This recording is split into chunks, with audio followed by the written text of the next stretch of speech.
When this started, I confess I did not understand. I guess maybe that's how it all turned out to be such a mess. Welcome to the Teacher's Lounge, the space where we talk about difficult emotions, difficult experiences, the interactions that turn out to be such a mess and can too easily lead to burnout. In this space, in this Teacher's Lounge, we talk about the difficult parts of teaching in ways that make things better, make you feel better, make your school relationships better, make learning better, miraculously. What you'll hear in every episode is a story, a real story, told by a teacher in one of the many teacher support groups that I've run over the years. The story will be camouflaged to protect confidentiality. But it's not just the teacher's story I'll tell. I'll also share how I and the teachers in the teacher support group responded to the story, thought about the story, framed the story, and eventually came up with a plan of action to resolve the story. At the end of every episode, I'll share a pithy axiom for you to take away with you into your own classroom, where it might help you deal with your own difficult stories and emotions. Because teaching well is difficult, and all teachers can use this kind of caring, thoughtful, dynamic, solution-oriented support. This, my friends, is the Teacher's Lounge you have been wanting and needing and deserving your entire teaching life. I'm Betsy Burris. Let's get started. Robin is a young tenure-track professor who is really interested in being an excellent teacher. She spent days this past summer designing a course that makes her a little nervous because it's on a topic she is not totally 100% expert in, which I told her would make it that much more interesting for her students, as they'll be partners with her in the learning. She wants very, very much to do well by her students, so she works really hard on her classes and on her responses to student work. She's also aware of how important it is that her students write glowing evaluations of her, because those evaluations will make a difference in her coming tenure decision. Yeah, she's feeling pressure to be a great teacher, to be liked by the students, to succeed in covering up her anxiety about the subject matter she's teaching, to not be seen as a phony or an imposter, to hold her students and herself to high standards. Okay, we're at midterms in Robin's class, and the students are freaking out about their midterm papers. Robin, who prides herself on being responsive to students' needs, as I mentioned, adds some extra office hours to her schedule so she can accommodate as many students as possible. This is not an easy task, by the way, as Robin has a lot of other obligations that pull on her time. It's kind of amazing, actually, how crazy busy she is. So she's sitting in her office, churning through student meetings. She's giving them 20 minutes each, and they're clipping along. She says goodbye to her fourth student in a row, looks outside her office for the fifth, and sees no one. She sits back down in her office with her office door open and waits. And waits. She knows she can't get started on any substantive work, even though she really needs to be working on a conference paper she's giving in a week, because she could be interrupted at any minute by the student. No show. She looks out her office door for the sixth student and waits some more. Another no-show. She's getting super antsy. Shall I get to work on my paper, she wonders? Shall I do some emails? She does check her email for word from the two no-shows, but sees nothing from either student. There are some urgent emails she needs to attend to, but they require thought, and she knows she can't concentrate on anything important when she's feeling on call and antsy like this. Anything else she might do also requires concentration, and she can't go home to work in privacy because she's got one more student signed up. So she waits.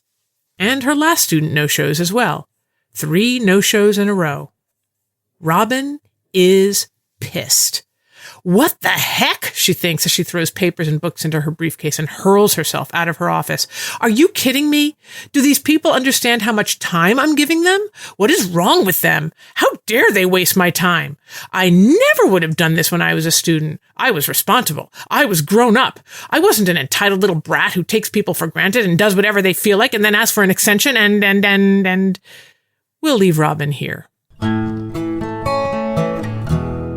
Not every teacher is a tenure-track professor, of course, but most, if not all teachers, And please contact me if you are not one of these, because I'd love to meet you.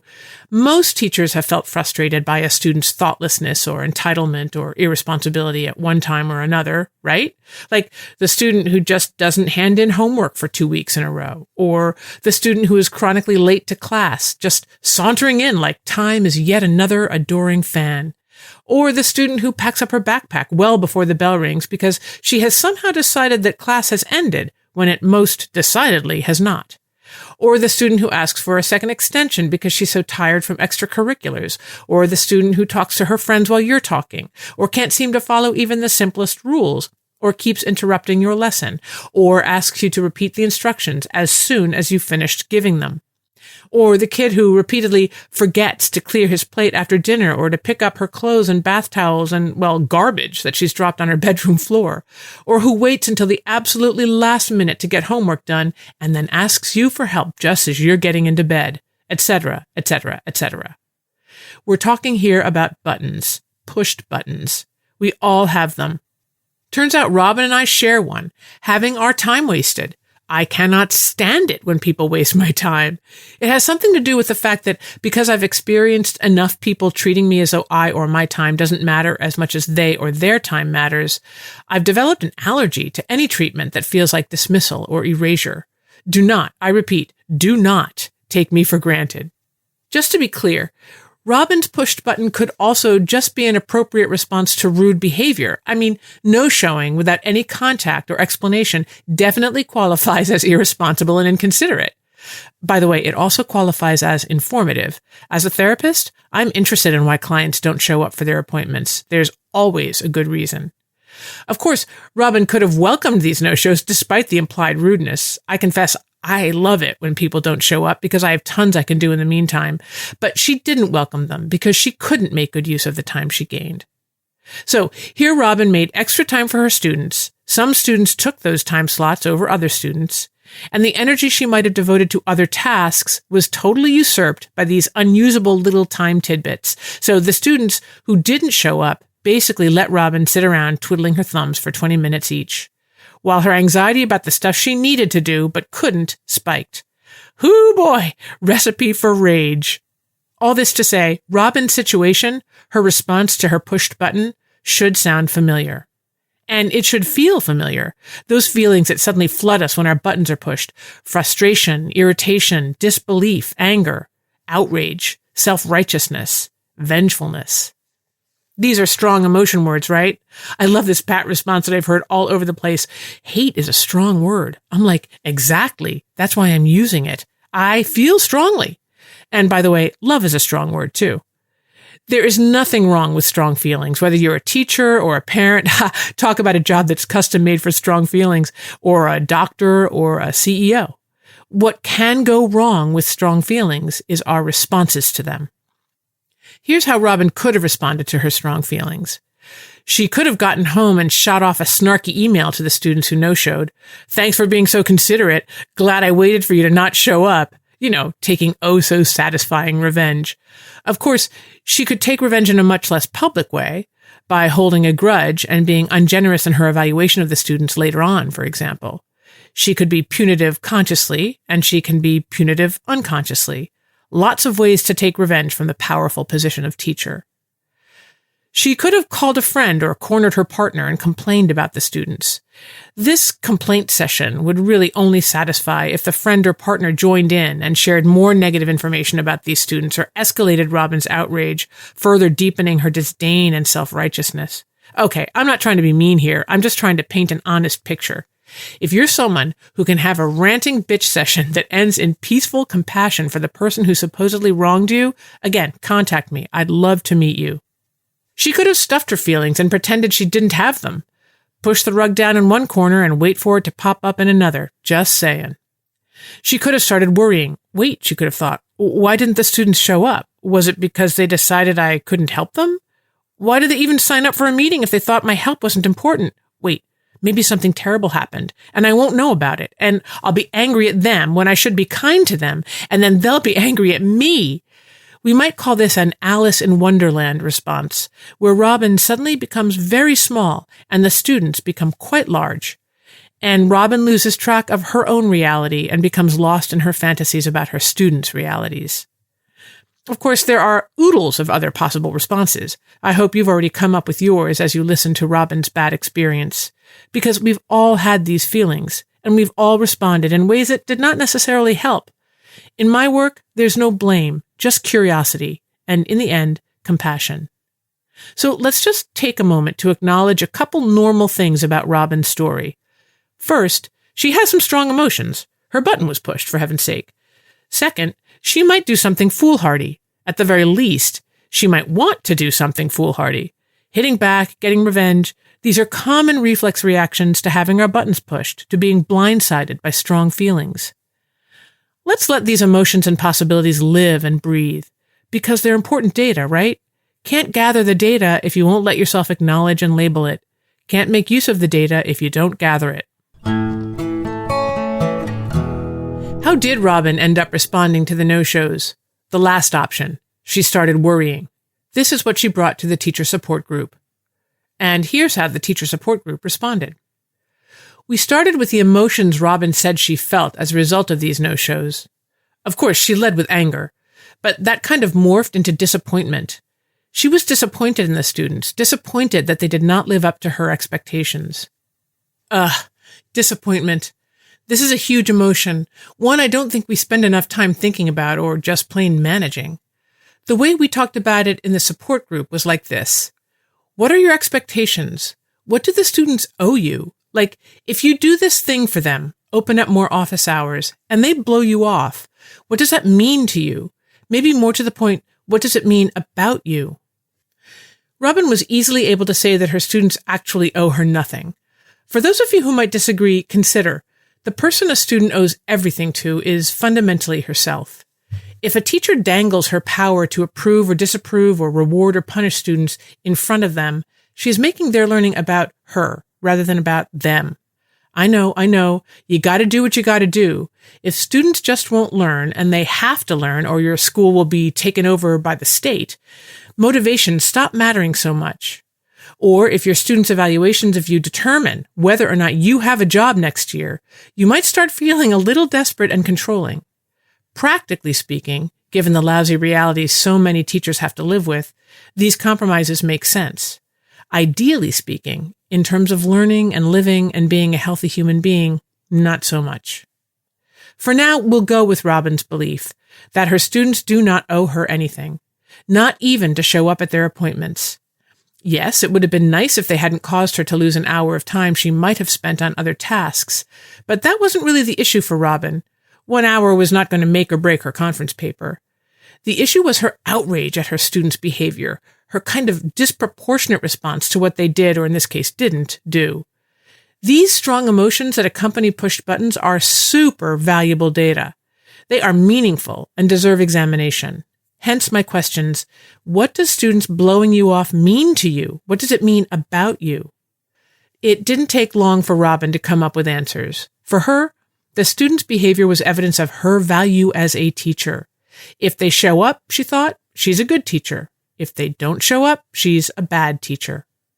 Just to state the obvious, this is a really great realization. It totally takes the wind out of Robin's anger and disappointment. Our focus in the group got to move from anger, which just begs to be fanned, usually leading to nothing productive, to a really important fact. That fact being that Robin was taking the no-shows personally. She saw her students' behaviors as direct judgments of her rather than as data about them. Her anger was the clue. By feeling it and bringing it to us in the group, Robin was able to relieve herself of the underlying fear, the emotion that her anger signaled, the emotion that was deeper than the anger and more useful, her fear that her students saw her as a bad teacher. This fear was something we could work with. I mean, it's not to say that Robin's students don't see her as a bad teacher. Students will, and there's not a whole lot we can do to control their feelings about us. But the key for Robin was to take ownership of what was hers and leave what was the students' to them. What was hers here was her anger and disappointment at the students' behavior, which she interpreted in a way that hurt her. She took some data, the students not showing up to office hours, and immediately turned it against herself rather than note the behavior and be curious about it. What's going on here? Which is what we turn to next in our TSG meeting. As Robin put it, okay, but how do I make the students show up? Making students do something. Here's the problem with that. We cannot make anybody do anything. The only person we can make do anything is ourselves. With others, we can influence. So how might Robin influence her students to show up? I'll cut to the chase and tell you what I told Robin. Ask them. Put it to them with open, genuine interest, no anger, no resentment at all. Some of you didn't show up to office hours. What's going on when that happens? What can get you to show up? Note that I didn't recommend that she say, what can I do to help you show up? I'm hoping you can guess why, but in a nutshell, if it's truly the student's responsibility to show up for appointments, then, well, it's the student's responsibility to get themselves to their appointments. If a teacher really wants students to brainstorm about how they can exercise their own responsibilities, she can't very well include herself in the solution mix from the get-go. It kind of limits the possibilities. Of course, the students might put it back on Robin. They might, for example, suggest she send them reminders the day before their appointments. This is a legitimate request from needy, anxious students, but it is also one Robin would have every right to veto. She might say, that suggestion would definitely help you, but it puts the responsibility back on my shoulders. And the whole point here is that I don't want to take your responsibility from you. I mean, I'm not Siri, which might lead to an alternative. How about you set your own reminders? I also want to say really quickly what you might already have thought of, that posing the problem to the students in this way opens up space for the students who didn't no-show, who actually made it to their appointments. It gives those students a chance to share their tactics. Asking students, how do you do it, both validates them and benefits others. Going meta for a minute, what did I recommend Robin do? I recommended that she formulate the problem as one she and the students could look at and solve together. Not as her problem, not as their problem, but as a problem that affects them and affects her, and deserves creative attention from all of them. In the group then, we wondered, what is the actual problem here? Is it Robin's anger and disappointment in the students? Answer, yes. But Robin's emotions are a problem Robin has to work on herself. They are not the student's problem. We might all have buttons that we hate getting pushed, but if I push your button, that does not make me responsible for the feelings that flare in you as a result. No, you are responsible for working through those feelings to the bedrock meanings you have attached to them. That work keeps you out of the blame game, that is, the popular game of blaming others for what you feel, and in the growth game, that is, the game of growing into your best, well-bounded, responsible self. Is the problem the fact that 3 of the students didn't show up to the appointments they made with Robin? Answer, yes, this is the problem, because in Robin's estimation, blowing off appointments is a maladaptive behavior that students should be encouraged to change. This is a problem, then, that students should be thinking about. It's like a wrong answer on a test. If you, the student, haven't learned this thing I've said you need to learn, then I, as a teacher, need to help you become someone who knows this thing.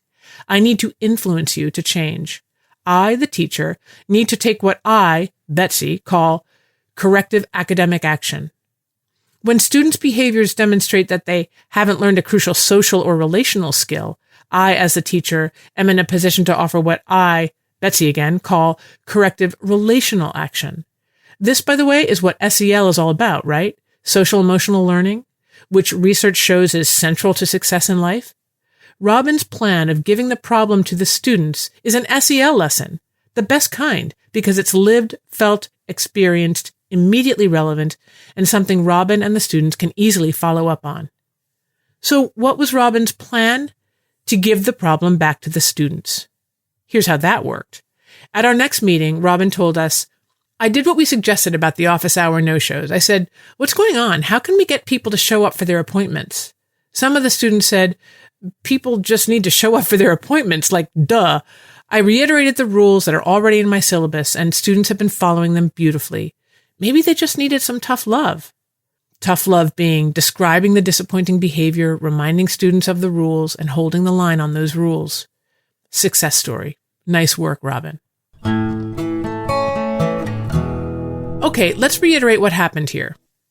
In our group, we identified anger and disappointment as emotions Robin was feeling and dug a little deeper to discover that these feelings pointed to Robin's fear that the student's irresponsible behavior said something about her, specifically that she was a bad teacher. This is such great work. First, peek underneath your feelings. There's good stuff down there, even if it's raw and you might think unbecoming. Second, question your assumptions. We tend to scan the world for evidence that confirms our worst beliefs about ourselves, and for that matter, about others, that our students are lazy blobs, for example. Then we grab that evidence and pull it in so that, surprise, surprise, it confirms those worst beliefs and deepens them and makes us feel terrible. In our group, we noticed that Robin's immediate assumptions about the meaning of her students' no-shows kept her from seeing the problem for what it was, an interesting pattern. That's it, interesting data. Once she was able to separate that data from her feelings and assumptions about it, that is, once she was able to separate the pattern from the conclusions she drew about herself, she could feel curious about the pattern and ask the students about it. Putting the problem back on the students' capable shoulders allowed them to become aware of their behaviors and act more responsibly. Of course, the students might, probably will, slip up and behave irresponsibly again. They're human after all. But having had this conversation, Robin can easily bring the problem back up so the students can be like, oh yeah, we forgot, sorry about that, and get back to business. The takeaway here is this super useful tactic of formulating a problem that we can put on the table, as it were, in front of everyone, so everyone can look at it from their own perspective and take responsibility for what is theirs. In diving into her anger and disappointment, and in order to formulate an objective problem, Robin had to decide what was her responsibility and what was the student's. This distinction can be so relieving, as it clarifies which stuff you can do something about and which stuff you can't. That is, which stuff you have to give back to others. As I've said, we cannot change anyone but ourselves. This despite the current assumption guiding much of educational policy that teachers should be punished for their students' failure to learn. As if it were that simple. And a related thought, when we're tempted to compare people to ourselves, I wouldn't have done that when I was a student, we are effectively erasing people who are different from us. Applying our standards to others is really common, of course. We're trapped in our own perceiving bodies, after all, and expecting students to meet our high standards is good instructional practice, as long as scaffolding is there to help students up. But mindlessly expecting others to be like us and getting mad when they're not, that's a form of merging, and it isn't good for anyone. Doing the hard work of distinguishing ourselves from others, owning our stuff, letting others have their stuff, asking questions about what it's like to be that other, is a really worthwhile discipline. Oh my goodness, this was a very simple but really rich story. So many axioms I could pull out of it, but the one I choose is this. Don't take students personally. Easy to say, hard to do, because we all take others personally, at least some of the time. And when we do, we barely notice that we've made a choice we can reverse. How can you not take students personally? You can do what Robin did in her teacher support group. First, gather the data. Notice and describe your students' behaviors. Notice and describe your feelings about those behaviors. Detach from these experiences. Hold them in front of you and look at them with curiosity. Interesting. What might all this mean? Next, tease apart what is yours and what is theirs. Wonder what your emotions mean about you. Dig into them with interest, courage, and compassion. Wonder what your emotions and the students' behaviors mean about them. Not in a judgmental way, with the same interest and compassion you brought to yourself. Finally, formulate a problem without rancor or resentment and bring it to the students. See what solutions you all can come up with, and make a plan with your students that you and they can hold to. See what happens. I want to thank the teacher whose story I just told, You Know Who You Are, for their generosity and wisdom and commitment to becoming an ever better teacher. You rock. Here are two more people who rock. My endlessly patient and talented audio editor, Julian Andrekai, and my brother, Tom Burris, whose song Lifetime from his amazing album Jabbering Trout, you've got to check it out, ushers us into and out of the Teacher's Lounge. Also, my editors, May Burris-Wells, Brad Wells, Julia Bowen, Kim Nickel, and Geraldine Shun. Thank you, one and all. If you are a teacher with a story, I'd love to hear it.